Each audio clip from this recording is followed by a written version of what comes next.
Hello students, welcome back to the next video business study. आज की इस class में हम लोग बात करेंगे बहुत ही इंपॉर्टेंट टॉपिक चैप्टर 5 से रिलेटेड 11th क्लास के बच्चों के लिए, that is business process outsourcing. अभी तक हम लोग इमर्जिंग मोड ऑफ बिजनेस में ई बिजनेस के बारे में पढ़े, ई कॉमर्स के बारे में पढ़े, हम लोग ट्रेडिशनल बिजनेस मॉडर्न बिजनेस के बीच में डिफरेंसेस जो होता है वो देखें। बट आज जो हम लोग टॉपिक देखने वाले हैं आउटसोर्सिंग, ये बहुत ही इंपॉर्टेंट टॉपिक है और जनरली आज की डेट में ये बहुत फ्रीक्वेंटली यूज किया जाता है और सबसे पहले इसका शुरुआत हुआ था अमेरिका में। आउटसोर्सिंग मतलब होता है getting the non core things done by other firm, getting the non core activities of your firm by other firm.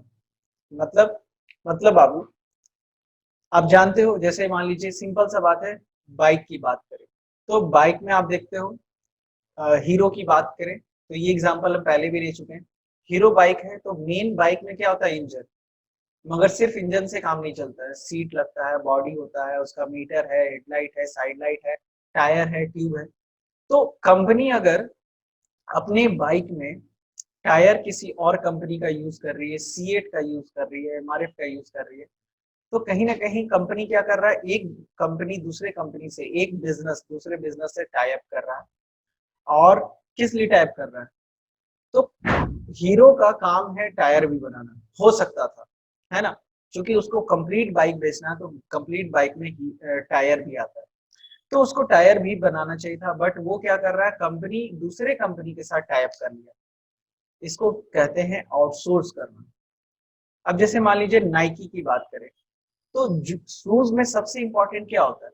Shoes में सबसे इंपॉर्टेंट होता है सोल और उसका पेस्टिंग। तो नाइकी रिबॉक की बात करें तो उसका सोल और उसका पेस्टिंग जो है वो पूरा नाइकी खुद बनाता है। बट अगर लेस की बात करें, उसमें जो फीता रहता है वो कंपनी किसी और से मंगवाती है, किसी और कंपनी से आउटसोर्स कर लेती है। इसको कहते हैं आउटसोर्सिंग। ये आज के डेट में बहुत फ्रिक्वेंटली चल रहा है। फिर एक और एग्जांपल की बात करें, आप कोई भी बैग ले लीजिए, कोई भी बैग ले लीजिए, फास्ट ट्रैक ले लीजिए या फिर स्काई बैग ले लीजिए। तो इसमें जो चेन रहता है, तो आप देखते होंगे चेन पे लिखा हुआ रहता है फास्ट ट्रैक या फिर स्काई बैग, कंपनी का नाम लिखा हुआ रहता है। मगर वो कंपनी खुद नहीं बनाती। जो भी चेन वगैरह होता है वो सारा स्ट्रेचिंग कपड़ा कंपनी खुद करती है, उसको सीती भी है खुद। मगर चेन जो है आउटसोर्स कर लेती है। कंपनी का नाम है YKK। YKK बोल के एक कंपनी है, चेन बनाती है, वो बैग का चेन जो भी है, ठीक है ना, कंपनी वहां से आउटसोर्स कर लेती है। और सिर्फ गुड्स की आउटसोर्स की बात नहीं हो रही है, गुड्स आउटसोर्स करने की बात नहीं है, बहुत और भी बहुत सारी चीजें जो आउटसोर्स किया जाता है। अब जैसे आप एज अ बिजनेसमैन, आप जब बिजनेस करते हो तो आपको सॉफ्टवेयर का रिक्वायरमेंट है। आप अपने बिजनेस को स्मार्टली हैंडल करने के लिए सॉफ्टवेयर यूज करते हैं। तो कहीं ना कहीं सॉफ्टवेयर भी बहुत बड़ा रोल प्ले करता है। और सॉफ्टवेयर भी आप अपने कंपनी के लिए किसी और कंपनी से बनवा सकते हैं। तो इसको भी क्या कहते हैं, आउटसोर्स करना। आप अपनी कंपनी का सॉफ्टवेयर खुद भी तो बना सकते थे, मगर नहीं, किसी और आईटी सपोर्ट। जैसे मान लीजिए हम एक लार्ज स्केल पे कंपनी चला रहे हैं, या फिर मान लीजिए हम अपने कस्टमर को सर्विस देने के लिए कस्टमर केयर सर्विस स्टार्ट करना चाहते हैं। जैसे सिंपल सा बात है, मेरी एक कंपनी है, छोटी सी कंपनी है, अभी ग्रो कर रहा है। हम मोबाइल बनाते हैं, mobile manufacturing, made in India, आत्मनिर्भर भारत के अंतर्गत हम एक फैक्ट्री सेटअप किए, मोबाइल बना रहे हैं। अब जाहिर सी बात है, कस्टमर सपोर्ट तो देना पड़ेगा। अब जस्ट कंपनी अगर स्टार्ट किए हैं तो अभी हम मैन्युफैक्चरिंग पे फोकस रखें कि आफ्टर सेल सर्विस में जो कस्टमर को सपोर्ट दिया जाता है, कि किसी भी तरीके का प्रॉब्लम हो, टेक्निकल सपोर्ट आप कॉल कर सकते हैं हमें, तो वो अभी थोड़ा मैनेज कर पाना मुश्किल है। क्यों? क्योंकि कस्टमर केयर सेंटर के लिए हमको कुछ बंदे अपॉइंट करने पड़ेंगे, इन्वेस्टमेंट लगेगा, कंप्यूटर लगेगा, एक सिस्टम डेवलप करना पड़ेगा, हैवी इन्वेस्टमेंट हो जाएगा। तो हम मैन्युफैक्चरिंग प्लांट पे ध्यान दें या फिर हम ध्यान दें उस कॉल सेंटर पे? तो आपके पास ऑप्शन क्या है कि आप कॉल सेंटर जो फैसिलिटीज देता है, बहुत सारी कंपनीज ऐसी हैं जो कॉल सेंटर का फैसिलिटीज देती है, आप उनके साथ टाई अप कर सकते हैं। आप उनके साथ अपने कस्टमर्स के कॉल को ट्रांसफर कर देंगे। आपका जो रिक्वायरमेंट है, कंपनी का जो रिक्वायरमेंट है, कंपनी को किस तरीके का कंप्लेन आ सकता है बेसिकली, उसके बारे में चर्चा हो जाता है, कॉल सेंटर को बता दिया जाता है और अकॉर्डिंगली वो क्लाइंट का कॉल, कस्टमर्स का कॉल हैंडल करके आप तक इंफॉर्मेशन पहुंचाता है। तो इससे फायदा क्या हुआ, हमको सेटअप करने का झंझट नहीं पड़ा, हमको मैनेजमेंट करने का झंझट नहीं पड़ा। फिर ना एम्प्लॉय के लिए, अगर एम्प्लॉय की बात करें तो एम्प्लॉय हायर करना, उनको सेलेक्ट करना, उस पर ही फोकस करना तो बहुत लेंथी है। इसको भी क्या कहते हैं, आउटसोर्स, यानी कि हम अपने आईटी सपोर्ट को किसी और कंपनी के हैंड ओवर कर दिए, है ना। हम अपने कस्टमर के कॉल को किसी और कंपनी को ट्रांसफर कर दिए और वो बंदा जो है हैंडल करके, और अगर कोई कंप्लेन रहेगा, कोई इशू रहेगा जो आप कंपनी तक आना चाहिए, वो ट्रांसफर कर देगा। बात समझे, ये तरीका है आउटसोर्स का। तो आउटसोर्स करने से फायदा क्या होता है, अब जैसे मान लीजिए आप बिजनेस कर रहे हैं, सिंपली आपको अपना गुड्स अपने कस्टमर तक पहुंचाना है, डिस्ट्रीब्यूट करना है, तो आप खुद थोड़ी करेंगे, आप ट्रांसपोर्टर का यूज करेंगे। अब मान लीजिए सिंपल सा फंडा है, आपके घर में शादी है या फिर हर घर में शादी होता है और जनरली 5 साल 6 साल के अंदर में एक आध शादी तो हो ही जाता है, चलो 10 साल के बाद, या फिर रेगुलरली शादी होते रहता है घर में। रेगुलरली करने का मतलब हर साल तो नहीं, मगर एक खास इंटरवल पे होते रहता है। तो क्या आप मैरिज हॉल एक खरीद लोगे, या फिर आप मैरिज हॉल आउटसोर्स करेंगे, किराए पे ले लेंगे। अब आपको 4 व्हीलर का जरूरत नहीं है तो आप नहीं रखें घर पे, अब जब भी जरूरत पड़ता है तो भाड़े पे ले लेते हैं। तो ये सिंपली क्या, आप अपने नीड को फुलफिल कर रहे हैं, इसको कहते हैं आउटसोर्स। अगर डेली बेसिस पे दरकार है तब तो परचेज कर लेते हैं, अदरवाइज अगर कभी कभी जरूरत पड़ता है तो भाड़ा पे ले लेते हैं, है ना, रेंट पे ले लेते हैं। तो सिंपली इसको कहते हैं आउटसोर्स करना। तो आप जो घर पे भी आउटसोर्स करते हैं और बिजनेसमैन भी अपने बिजनेस के एक्टिविटीज को कंडक्ट करने के लिए आउटसोर्स करते हैं। जैसे मान लीजिए कोई लीगल फॉर्मेलिटीज फुलफिल करना है, तो कोई ऐसे बंदे का रिक्वायरमेंट है जो कहीं ना कहीं लीगल सपोर्ट दे बिजनेस को, तो ये भी एक तरीके का आउटसोर्स है। यानी कि आउटसोर्सिंग कहने का मतलब क्या, जब आप अपने बिजनेस एक्टिविटीज को किसी और के माध्यम से करवाते हो, इसको कहते हैं आउटसोर्सिंग। आई होप कि आपको समझ में आए।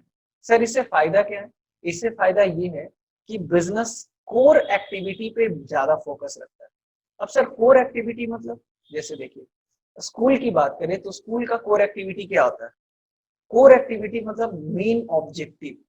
तो किसी भी financial institution, sorry educational institution की बात करें तो मेन ऑब्जेक्टिव होता है एजुकेशन इम्पार्ट करना। तो स्कूल टीचर खुद सेलेक्ट करेगा, स्टूडेंट का एंट्रेंस खुद लेगा, एग्जाम खुद लेगा, सब कुछ करेगा खुद। मगर स्कूल में कैंटीन सर्विसेज भी दिया जाता है, तो स्कूल में बच्चे आने और जाने के लिए ट्रांसपोर्टेशन भी होता है। तो कई बार स्कूल क्या करती है, ट्रांसपोर्टेशन का कॉन्ट्रैक्ट मेरे स्कूल के बच्चे आपकी कंपनी के साथ, आपकी कंपनी का ट्रांसपोर्टेशन यूज करेगी और मेरे स्कूल के बच्चे आपके ट्रांसपोर्ट के माध्यम से अपने घर जाएंगे और स्कूल आएंगे। ठीक है, तो ये क्या हो गया, आउटसोर्सिंग। या फिर स्कूल में कैंटीन सर्विसेज के लिए किसी कैटरर को कॉन्ट्रैक्ट दे दिए। ये बेसिकली स्कूल में तो नहीं होता है मगर कॉलेजेस में बहुत ज्यादा होता है, क्योंकि कॉलेजेस में कैंटीन जो है वो लार्ज स्केल पे चलता है, तो वहां पे कॉलेज इतना झंझट नहीं लेती है, वो किसी कैटरर को कॉन्ट्रैक्ट दे देता है। तो इसको कहते हैं आउटसोर्सिंग कराना। अब स्कूल एजुकेशन के लिए भी किसी को आउटसोर्स कर लेगा, किसी और को हैंड ओवर कर देगा, तब ये सही नहीं है ना। अब जैसे हीरो बाइक की बात करें तो हीरो बाइक का सबसे मेन क्या है, इंजन। मेन चीज क्या है, इंजन है। मेन पार्ट क्या है बाइक में, सबसे इंपॉर्टेंट इंजन। तो हीरो अपना इंजन खुद बनाता है, बाकी जो चीज आउटसोर्स वो कर सकता है वो आउटसोर्स कर लेती है। अब बताइए टायर पे भी वो उतना फोकस करने लगेगा, तो हो सकता है कि जिस परफेक्शन के साथ एमआरएफ अपना टायर बनाता है, जिस एक्सपर्टीज के साथ एमआरएफ अपना टायर बनाता है, उस एक्सपर्टीज के साथ हीरो ना बना पाए, तो इंजन तो अच्छा है, टायर अच्छा नहीं है, तो प्रॉब्लम हो जाएगा।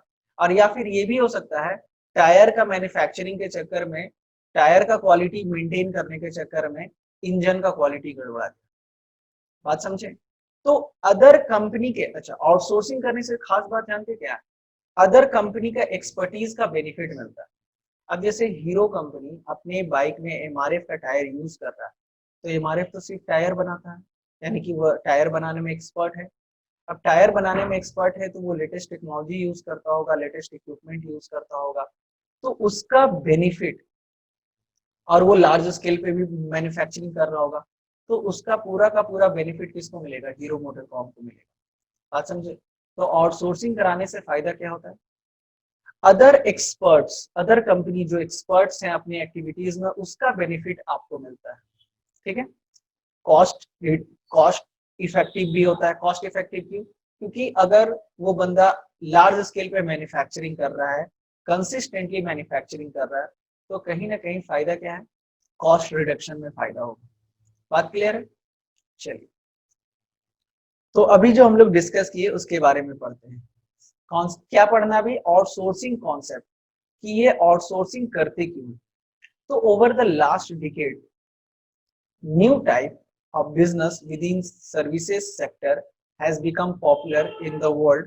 It is called BPO, business process outsourcing. इसको हम लोग फुल में BPO भी बोलते हैं, बिजनेस प्रोसेस आउटसोर्सिंग, यानी कि कंपनी अपना काम किसी और के माध्यम से करा रही है। ठीक है? BPO refers to the getting a business task accomplished through an outside agency. Initially, few company in United state adopted the practice. Starting में सिर्फ यूएस में ये अडॉप्ट किया गया था, बट आज के डेट में इतना ज्यादा पॉपुलर हो गया कि ज्यादा से ज्यादा लोग, ज्यादा से ज्यादा कंपनी इस चीज को फोकस कर रहे हैं, so that the company could concentrate on crucial issues without wasting time on routine work. Routine work का काम करने के लिए आप किसी को हायर कर लिए, ठीक है ना? या फिर तो मेन इसका ऑब्जेक्टिव क्या होता है कि आपका जो बिजनेस का जो कोर एक्टिविटी है, क्रूशियल इश्यूज है, उस पे आप ज्यादा फोकस करें। ठीक है? Later on, it becomes popular in each countries also. Earlier, the company used to hire outside agency to perform the task which is used to come occasionally. For example, जैसे पहले क्या होता था ना, अगर occasionally है तभी हम किसी को हायर करते थे, ऐसे नहीं। मगर अब क्या है?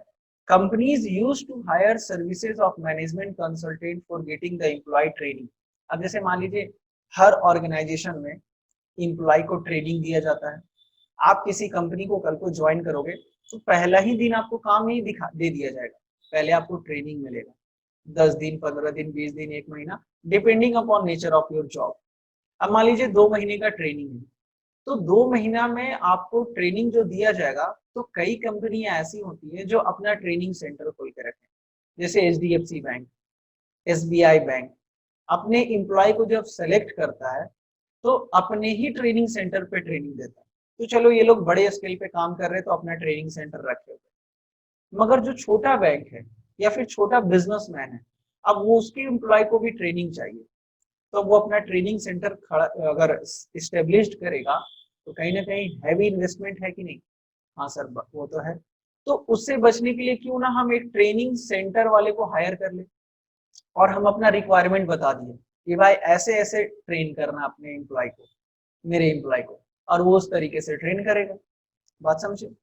तो ये एक तरीका है कि अच्छा, इससे फायदा क्या है? वो लोग सिर्फ ट्रेनिंग देने का काम करता है, तो उस चीज में वो एक्सपर्ट है। ठीक है? अच्छा, आपके घर में हो सकता है कि कोई कॉमर्स का जानकार हो, मगर आप फिर भी स्कूल क्यों आए? क्योंकि स्कूल में एक्सपर्टीज के साथ आपको पढ़ाया जाएगा। यहाँ जो टीचर्स है, हमारा काम ही है पढ़ाना से, तो हम लोग इस चीज में माहिर है। बात समझ में आया? तो एक्सपर्टीज का गेन करने के लिए, बेनिफिट गेन करने के लिए आपको कम से कम समय में ज्यादा से ज्यादा कॉन्सेप्ट सिखा देंगे, ये अगर कोई अच्छा टीचर है तो, या फिर अगर कोई रेगुलर प्रैक्टिस में है तो। ठीक है? तो इसका फायदा क्या है? किसको मिलेगा? क्लाइंट को मिलेगा, यानी आपको मिलेगा। बात समझे? तो कंपनीज अपने एम्प्लॉय को ट्रेनिंग के लिए कंसल्ट करता है। The routine job were perform regularly, है ना? रूटीन जॉब या फिर डेली बेसिस का जो काम है, जैसे बाइक बनाना, बाइक का इंजन बनाना, तो वो कंपनी खुद बनाएगा। ठीक है? The company must identify that what is there core competence. Company को ये जरूर आउटसोर्सिंग करने वक्त ये जरूर समझना चाहिए कि कंपनी का क्या कोर कॉम्पिटेंस है, मतलब क्या मेन ऑब्जेक्टिव है। ओनली दैट एंड है outsource other function to outside agency which are specialized in that function. और कंपनी अपनी मेन एक्टिविटी को, कोर एक्टिविटी को कभी आउटसोर्स नहीं करना चाहिए। जैसे स्कूल की बात करें तो स्कूल में बच्चों को पढ़ाने का ठेका भी किसी और को दे दिया गया, तो ये नहीं है सही। बात समझे। अब मोबाइल की बात करें, है ना, तो मोबाइल की बात करें तो मोबाइल में जो भी इक्विपमेंट्स है, तो जरूरी नहीं कि सारा कंपनी पूरा इक्विपमेंट खुद बनाता होगा। हो सकता है कि जो कैबिनेट है, जो बॉडी है, या फिर एक आध दो आइटम, प्रोसेसर हो गया या फिर मदरबोर्ड हो गया या फिर कैमरा हो गया। अब जैसे आप देखते हो कंपनी बोलता है सोनी का लेंस लगा हुआ है कैमरा में, तो सोनी का लेंस लगा हुआ है, इसका क्या मतलब है कि कंपनी अपने मोबाइल में, सैमसंग अपने मोबाइल में किसका लेंस लगा रहा है, सोनी कंपनी का लगा रहा है। तो कंपनी क्या कर रहा है, आउटसोर्स कर रहा है। कंपनी क्यों मंगा रहा है सोनी से, क्योंकि सोनी लेंस बनाने में एक्सपर्ट है। बात समझे। तो एक्सपर्टीज का बेनिफिट गेन करने के लिए किया जाता है बीपीओ। फीचर्स क्या है बीपीओ का, तो BPO involve contract contracting out, है ना। कॉन्ट्रैक्टिंग आउट मतलब आउटसोर्सिंग करना, ठीक है। जो हम लोग अभी डिस्कस किए उसी के बारे में यहाँ पे रिपीट कर रहा है, तो एक एक करके फटाफट एकदम कंप्लीट करते हैं, कोई भी तरीके का दिक्कत आपको नहीं होने वाला। Outsourcing means outsource of what you have been doing in house. Example, most of the company were appointing their security guard. अच्छा, देखते होंगे आप कि बैंक के बाहर जाते हैं, बैंक में जाते हैं, वहां सिक्योरिटी गार्ड रहता है, स्कूल कॉलेजेस में सिक्योरिटी गार्ड रहता है। तो पहले क्या होता था ना कि अपना गार्ड रखते थे ये लोग, मगर आज के डेट में अपना गार्ड नहीं होता है। जैसे अपना गार्ड कहने का मतलब क्या, मेरा स्कूल है तो हम अपने गेट कीपर को, अपने स्कूल में जो गार्ड रखेंगे हम वो खुद से सेलेक्ट करेंगे और उसको अपना काम सिखा देंगे। मगर अब कहीं कहीं देखोगे एक एजेंसी है SIS बोल के, फिर उसके बाद SSS भी है, SIS भी है, अलग अलग नाम से एजेंसी है। आप देखोगे बहुत सारे जगह पे उनका गार्ड बैठता है। यानी कि मान लीजिए हम सिक्योरिटी गार्ड प्रोवाइड करते हैं, हम बैंक के साथ टाई अप कर लिए, सर आपको गार्ड का प्रॉब्लम होगा आप बोलिएगा। अब जैसे मान लीजिए हम एक गार्ड हायर किए, अब वो बीमार पड़ गया, उसको घर जाना है, छुट्टी देना है उसको, तो जाहिर सी बात है इंसान है तो छुट्टी तो लेगा ही। तो अब हमको टेंशन कि भाई अगले दिन कौन आएगा, यहाँ चला जाएगा तो। मगर हम किसी सिक्योरिटी गार्ड कंपनी से टाई अप कर लेते हैं तो फायदा क्या है, हम एक बंदा वहां भेजें, उसको 2 दिन का छुट्टी चाहिए, तो वो बैंक से छुट्टी मांगने नहीं जाएगा, वो मेरा एम्प्लॉय है, हम उसको वहां पे पोस्ट किए, तो वो हमसे छुट्टी मांगेगा, अगर हम अप्रूव किए तो उसके जगह पे हम किसी और गार्ड को भेजेंगे वहां पे। एटीएम में भी ऐसा ही चलता है। एटीएम में पैसा आप देखते हो एटीएम में जो कैश डिपॉजिट होता है वो भी SIS का काम होता है। बहुत सारे एटीएम का जो कॉन्ट्रैक्ट है SIS लिए हुए, वो क्या करता है, जितना भी एटीएम है सुबह जाता है, देखता है कि कितना पैसा बचा हुआ है और उसमें कितना पैसा होना चाहिए। जैसे हर एटीएम का एक लिमिट होता है कि डेली मॉर्निंग में जब एजेंसी की तरफ से आएगा तो 50 लाख रुपया, या फिर मान लो छोटा एटीएम है 5 लाख रुपया रहना चाहिए, 10 लाख रुपया रहना चाहिए, तो SIS की गाड़ी आएगी, देखेगी कि बैलेंस कितना बचा हुआ, तो बैलेंस 2 लाख रुपया है, तो 8 लाख और उसमें अटैच कर देगा। अगर 1 लाख रुपया है तो 9 लाख रुपीज और उसमें फीड कर देगा। तो ये सब काम बैंक खुद नहीं करता, हालांकि ये बैंक का काम होना चाहिए, मगर बैंक क्या करती है, आउटसोर्स कर लेती है एजेंसी, दूसरे एजेंसी को, दूसरे एजेंसी के माध्यम से काम कराती है, ठीक है। Generally non core business activity are outsource. अच्छा, हम लोग नॉन कोर एक्टिविटीज को ही आउटसोर्स करते हैं, मेन एक्टिविटी को नहीं। अब SBI बैंक बैंकिंग के लिए भी दूसरे एम्प्लॉय को हायर करने लगेगा, दूसरे को सर्विस देने लगेगा, तो कैसे चलेगा। Organization prefer initially the outsource non-core activities, example security services, sanitation, जैसे आज की कोरोना का काल है तो भाई सैनिटाइजेशन की बात हो रही है, तो सैनिटाइजेशन के लिए कंपनी को हैंड ओवर कर दी कि सुबह सुबह आप सैनिटाइज करोगे, है ना, फिर कस्टमर्स को भी सैनिटाइज कर मतलब एक पूरा सैनिटाइजेशन का सर्विस है, ठीक है, सैनिटेशन। चलिए, जैसे कि स्कूल की बात कर रहे हैं यहाँ पे, school education student is core activity, है ना, स्कूल में education student, educating student is a core activity, where as running a canteen, uniform counter, book बेचना, आप देखते होंगे बुक के लिए बहुत सारा स्कूल बुक बेचता है खुद से, तो वहां पर ना किसी बिजनेसमैन से टाई अप कर लेता है, बात समझो। The most of the business firm opting for outsourcing the following type of services, जैसे फाइनेंशियल सर्विसेज, एडवर्टीजमेंट के लिए, कुरियर सर्विसेज के लिए, कस्टमर सपोर्ट सर्विसेज के लिए जनरली आउटसोर्स किया जाता है। ठीक है, एक पॉइंट है थोड़ा सा यहाँ पे आपको ध्यान देना पड़ेगा, थोड़ा कॉन्सेंट्रेट करिएगा। प्रोसेस में B outsource to a captive unit और अ थर्ड पार्टी। अब ये कैपिटिव यूनिट और थर्ड पार्टी क्या है थोड़ा समझिए। In the outsourcing term there are types of service provider, अलग अलग तरीके के सर्विस प्रोवाइडर होते हैं। एक को कहते हैं कैपिटिव बीपीओ यूनिट। अब कैपिटिव कहने का मतलब, कैपिटिव कहने का मतलब जो लार्ज स्केल पे किसी एक कंपनी को सारा सर्विसेज देता है। देखिए, which provide service to a given kind to only one firm, only one firm. जैसे मान लीजिए हम एक सिक्योरिटी गार्ड, सिक्योरिटी का कंपनी है, हम सिक्योरिटी गार्ड प्रोवाइड करते हैं, मगर हम सबको सिक्योरिटी गार्ड नहीं प्रोवाइड करते हैं। इंडिया में जितना भी एसबीआई बैंक है और इंडिया में जितना भी एसबीआई बैंक का एटीएम है, हम सिर्फ वहां पर सिक्योरिटी गार्ड प्रोवाइड करते हैं। हमको पीएनबी बोलेगा तो हम उसको गार्ड नहीं देंगे, हमको एसबीआई बोलेगा तभी हम उसको गार्ड प्रोवाइड करेंगे। यानी कि हम अपना पूरा सर्विसेज सिर्फ एक ही फर्म को दे रहे हैं और किसी को नहीं दे रहे, और सिर्फ एक ही तरीके का हम सर्विसेज दे रहे हैं, सिक्योरिटी का। अब हमको एसबीआई बोलेगा कि आप चेकबुक भी प्रिंट करके हम लोगों को दीजिए, तो हम बोलेंगे नहीं भाई, मेरा काम क्या है, सिर्फ सिक्योरिटी प्रोवाइड करना, और सिर्फ हम एसबीआई को सिक्योरिटी प्रोवाइड करते। तो सर ऐसे में तो अगर एसबीआई के साथ कॉन्ट्रैक्ट खत्म हो गया तो कंपनी बंद हो जाएगा। हाँ, दैट इज डिफरेंट थिंग, मगर उस तरीके के बिजनेस को आउटसोर्सिंग को क्या बोलते हैं, कैपिटिव बीपीओ। जैसे एक एग्जांपल आपको दे रहा है, general electric is the largest captive BPO unit in India for providing certain kind of services to the parent company in the US। ठीक है ना, तो ये एक एग्जांपल दे रहा, तो आपको समझ में आ गया कि एक कंपनी और सिर्फ एक ही कंपनी को सर्विसेज दे रहा और सिर्फ एक काम के लिए, तो उसको क्या कहते हैं, captive BPO. Third party service provider, अब इसमें दो क्लासिफिकेशन है, एक कैपिटिव तो उसमें क्लासिफिकेशन नहीं, मगर थर्ड पार्टी सर्विस प्रोवाइडर में दो है, हॉरिजॉन्टल एंड वर्टिकल। ये स्पेशलाइज्ड टाइप होता है और डिपेंडिंग अपॉन नीड वो अपना चेंज करते हैं। हॉरिजॉन्टल में क्या होता है, person firm which provide their services to a wide base of client cutting across industry providing assistance all type of business. अब जैसे मान लीजिए हम जो सर्विस दे रहे हैं, कॉल सेंटर भी हैंडल कर लेते हैं, कोई भी कंपनी हो हम सबका हैंडल कर लेंगे, सिक्योरिटी गार्ड का भी सर्विसेज है, मतलब 2-3 तरीके का, 8-10 तरीके का सर्विसेज देते हैं, ट्रांसपोर्टेशन का भी फैसिलिटी दे देते हैं। ठीक है,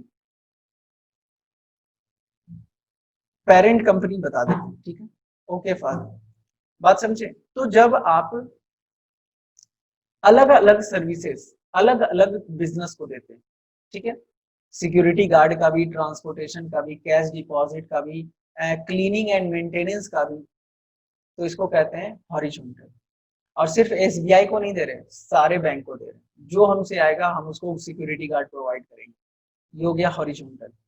एंड वर्टिकल में क्या होता है, थोड़ा स्पेशलाइज होता है, वर्टिकल में थोड़ा स्पेशलाइज होता है, मतलब they may specialize in one or two industry and scale up to doing the number of process from one non-core to core, for example providing IT and financial consultancy।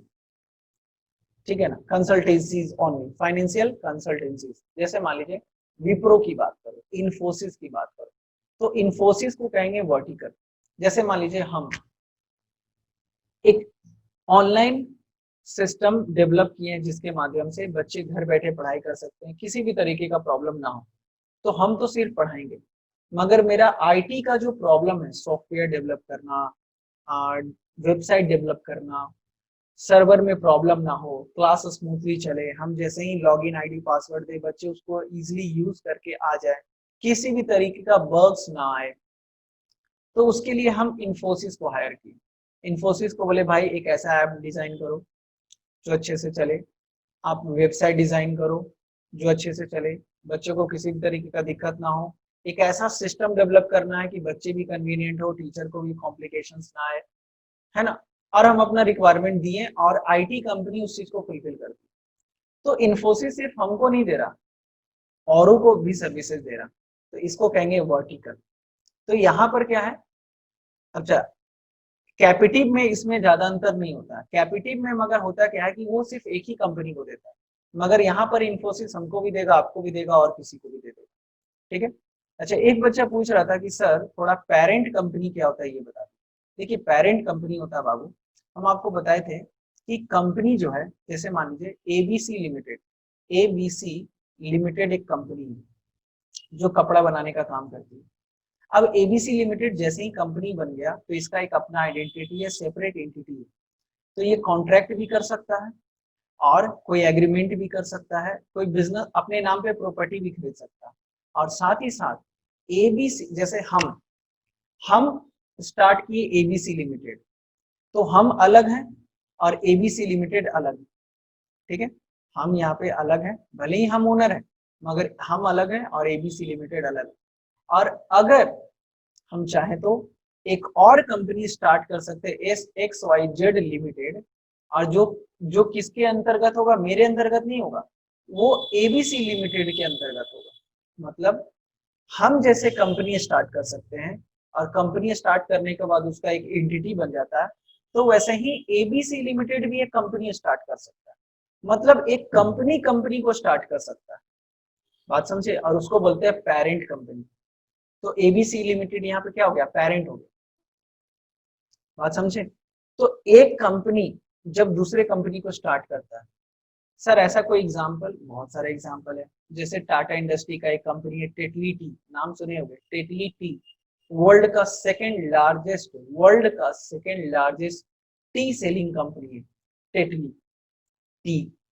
किसका है, Tata industry का, parent company हो गया, है ना। फिर उसके बाद गूगल का पेरेंट कंपनी है अल्फाबेट, नेट पे सर्च करना अल्फाबेट, तो गूगल का वो कंपनी, गूगल एक कंपनी खुद है और गूगल का द्वारा स्टार्ट किया हुआ वो कंपनी, तो उसको बोलते हैं पेरेंट कंपनी, ठीक है। चलिए आई होप कि आपको समझ में आया होगा, है ना।